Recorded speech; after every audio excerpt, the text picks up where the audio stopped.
Hello again, everyone. I'm Tom Nagorski in the Cipher Brief virtual studio for a conversation today about Syria with a top scholar of Syria who has just returned from the country, made his first visit in years. And it's a visit made possible in part by the events of last December when the regime of the longtime dictator Bashar al-Assad was ousted. And just over 2 months since that revolution, the rebels are ruling the country or trying to rule the country. We'll get into that.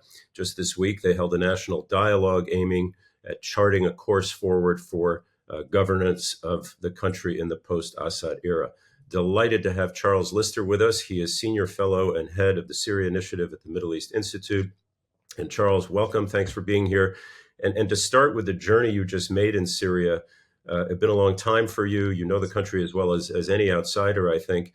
What were the core takeaways from the visit? Yeah, first off, thanks for having me on. And great question. It's really hard to decipher down into a thin amount of time the amount of takeaways that I took. I mean, the biggest one is after nearly 54 years, Syria is finally free of the grip of the Assad dynasty. And I think for Syrians all across the country, from Latakia and Tartus on the coast, long considered to have been a regime heartland, to Idlib and Aleppo in the northwest, to Damascus, to Homs in the middle, to Sweda in the south, Syrians unanimously were, in my experience, elated to just be free of that grip. So the very simple act of sitting around a table and having a political conversation, for most Syrians, is a completely brand new experience. And so really, as we look at Syria attempting to, peel itself away from nearly 14 years of catastrophic conflict and rebuild and recover and reunite and go through a political transition, they are starting from the very basics, learning politics from the ground up. And so that was probably the biggest takeaway. But the country's destroyed, the economy is in ruins, and there are still plenty of security concerns. And so the challenges for the transition are enormous. Can I ask you, again, you know better than most, and you've just said it, the challenges of governance in a country that has so many different ethnicities and factions and so forth. A major concern right after the rebellion was just law and order. What I know it's a 8 to 10 day trip that you made. It's not, definitive, I guess, but did you see signs of order, of unrest, of something in between? How is that level of governance going locally? Yeah, well, I mean, it varies according to, every town, every city in the country. It varies by region, it varies by province. Everywhere was different experience. In generalizations, urban areas tend to be much secure, much more stable than rural areas. It is rural areas where there is that real rich diversity, a Sunni village next to a Shia village, next to an Alawite village, for example, in rural Homs, for example, in the Mhm. countryside. There's been a lot of instability. In the mountains of Latakia, there are thought to be quite considerable remnants of the regime that remain loyal to it and continue to come down from the mountains at night to launch attacks against interim government checkpoints. So the rural areas are the big challenge. Of course, we have a situation here whereby the rebels or the opposition fighters that took over the country only have so much manpower to establish and to consolidate security. Mhm. And it has been a real challenge for them to determine where best it is to invest that manpower. They're also racing at 100 miles an hour to kind of re-recruit or re-enlist police, local police, provincial police, local security forces to sort of take over that role. And they're really in a race against time to do that. Speaking to Syrians, I was also struck by the extent to which even in the Alawite community, you would think would have security concerns, their experience is that the elite force associated with the most powerful group that took over Damascus, HTS or Hayat Tahrir al-Sham, they have this force called the General Security Service, which is their kind of interior ministry elite security force. Now, we heard from Alawites on the coast, Christians in the center of the country. They were desperate to have more GSS forces deployed to their areas, because they said when they arrive, law and order does actually get established. What they call the shabiha, the loyalists to the regime, they stay away. They cease the kind of crimes that they have been committing otherwise in security vacuums. And so I was quite struck by how the minorities were actually desperate to have more HTS associated security forces in their areas rather than less, because there is that thirst for order and stability. The future of national security is here. Introducing the Cipher Brief's NatSec Edge Conference, June 5th through 6th, 2025 in Austin, Texas. Join leaders from intelligence, defense, private industry, and investment as they explore the innovations shaping tomorrow's world. Gain critical insights, connect with top minds, and shape the future of security in an interconnected world. Don't just witness the future, be a part of it. Secure your spot now at natsekedge.com. You mentioned the remnants of the government. Now, there's also a lot of concern, particularly outside Syria, of the remnants of the Islamic State, ISIS. I think you and others reported that there had been at least 8 recent plots that had been foiled. And it's hard to know whether that's good news that they foiled these plots, or is it bad news that they're able to even plan that many potential attacks. What's your take on the danger level in that regard right now? Well, I mean, so it's a kind of a split story. In 2024, while Assad was still in place, ISIS was on the resurgence in Syria, really for the first time. They tripled their operational tempo in 2024 compared to 2023. The average deadliness of ISIS attacks in Syria more than doubled in 2024 compared to the previous year. The sophistication, the geographic reach, the amount of fighters devoted to individual attacks all increased quite significantly. So up until December, all the red alarm bells were ringing in CENTCOM and SOCOM, who were running the counter-ISIS campaign. Real serious concern about the trajectory ISIS was on. Now, so we have that kind of context. But as soon as Assad left, ISIS attacks have almost disappeared in Syria. I would say since December, and I track this very closely, but I don't have the precise number, but since December, there have probably been around 12 to 15 attacks since December, and we're nearly at March now. That is a staggering reduction. I mean, we used to have 15 attacks a week throughout 2024. And there are a number of reasons for this. ISIS's fighters were seen to be fleeing mostly to Iraq as soon as Assad fell.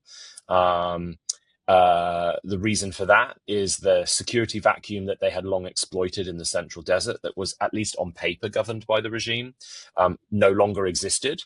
The interim government filled some of that gap, but also US aircraft, drones, and helicopters and fighter jets have been patrolling and monitoring that region ever since Assad left, whereas we previously were unable to do so. And so ISIS felt like it was then under threat from the air. In the few days after Assad fell, the US conducted dozens, potentially as many as 75 strikes on ISIS in that central desert. So they suddenly found themselves newly vulnerable. And then there's the big issue, which is, ultimately ISIS's greatest driver, greatest driver of its operations, its recruitment, was always the Syrian regime. The brutality, the corruption, the fact that Syrians saw no light at the end of the tunnel after 13 years of civil conflict. So with Assad out of the way, all of a sudden, the greatest justification for ISIS's existence and its activities vanished. And in its place is a conglomeration of Sunni Arab, primarily, rebel groups that come from the very same communities that ISIS would otherwise want to be trying to exploit. And they have always been the more natural antidote to ISIS. They've also been at war with ISIS for over a decade. And I think that is genuinely a kind of existential challenge to ISIS's hopes and aspirations in Syria. And that's why we've seen this collapse in ISIS activities. Having said that, as you highlight, there have been these domestic plots, very different kind of activities than we'd seen from ISIS before. Before, ISIS was running an insurgency. They were trying to, run an insurgency against the regime, against the Russians, against the US, against our partners, the Syrian Democratic Forces. Now, the only real significant ISIS activities we're starting to see are plots to conduct large-scale bombings or massacres in urban centers. And that's ISIS 101, right? It's what they've always done, seek to sow chaos, sectarian strife and divisions in unstable environments. And thankfully, 8 plots, as I was told in Damascus. 8 plots have been foiled. And as I was told, most of those were thanks to intelligence sharing with the United States, which is, of course, novel and a new development that Right. springs lots of interesting questions too. So let's get now to HTS, Hayat Tahrir al-Sham. History has taught us that rebels generally don't make the transition to effective rulers. The record is not great. And they held, as I said at the outset, this big national dialogue this week with an aim to do better, I guess, in that regard. What's your assessment of how that went? The national dialogue was very imperfect. It was never going to be perfect, quite frankly, coming out of 14 years of conflict, given the enormous, rich and diverse nature of the country, pulling together hundreds and hundreds of Syrians in one room to speak was always going to be a challenge. I think the fact that it happened at all is a good thing. As I've heard from many Syrians who were involved, yes, it was imperfect. Yes, there could have been more and other people involved. It was diverse. It did include all governorates, but there could have been more people engaged. But again, from the Syrian perspective, the fact that it happened at all is a good sign. No one inside Syria is expecting perfection at this point. I think it's easy for those of us on the outside to expect a lot more. But on the inside, a big takeaway that I would say came from my trip was that, Syrians do not expect perfection right now. And even though many Syrians have justifiable reasons to be skeptical or concerned about HTS's lead role in the interim government and the transition, they all said it's a million times better for us than having Assad. So it's different levels of bad or of medium or different levels of concern here, but unanimously Syrians said this is a whole lot better than living under Assad's regime. And so again, baby steps, incremental elements of progress is probably the best that we can hope for here. Right. And as for Ahmed al-Shara, the leader of HTS, who now is essentially the leader of the country, there have been divisions. Curious to know your view. A jihadist through and through, say some, a guy who has not just pledged, but actually changed his stripes. In the middle, I guess people say, well, he says whatever whoever's with him wants to hear on a kind of charm offensive. How do you assess his role so far? So far, I think he's almost played the textbook, line by line role that you would expect in a very delicate, fragile post-conflict transition like this. As I say, plenty of things that could have been done better. But nothing that's been done terribly bad. Nothing has triggered protests in Syria. Nothing has triggered serious instability. He has been a lot more pragmatic on geopolitical issues than most would have expected. He went straight back into speaking with the Russians. He's not pushed back against a whole series of Israeli provocations, which, given his origins in the Golan Heights, is probably an impressive amount of pragmatism for now. We shouldn't forget, so of course, his history since 2003 is rightly very concerning, especially from an international perspective. But we shouldn't also forget that he comes from an upper middle class family in Damascus. He grew up in the most expensive, most elite neighborhood of the Syrian capital. He went to the most elite private school in Syria his whole childhood.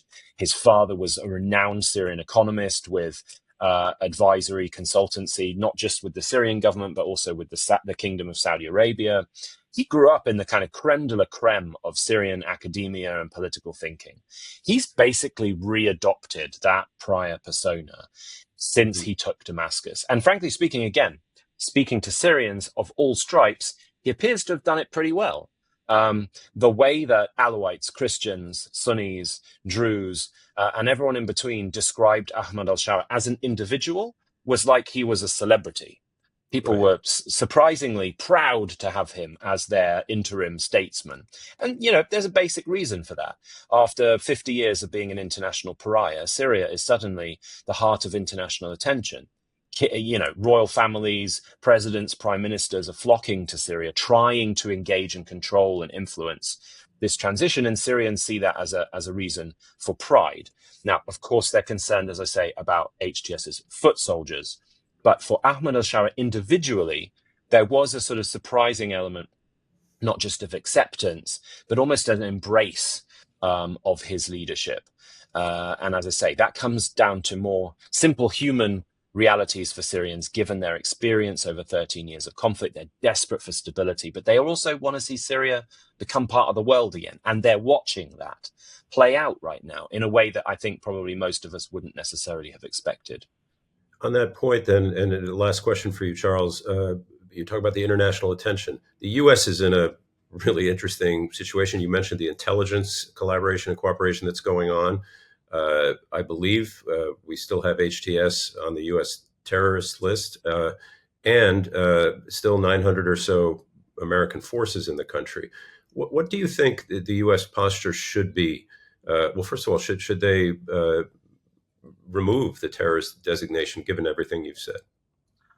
Well, I don't think they should remove it straight away. Although I do think it should always be under consideration. I mean, big picture, take Syria out of the picture here. Counterterrorism designations should never be designed to be there forever. They should always be used as leverage to try to influence better behavior.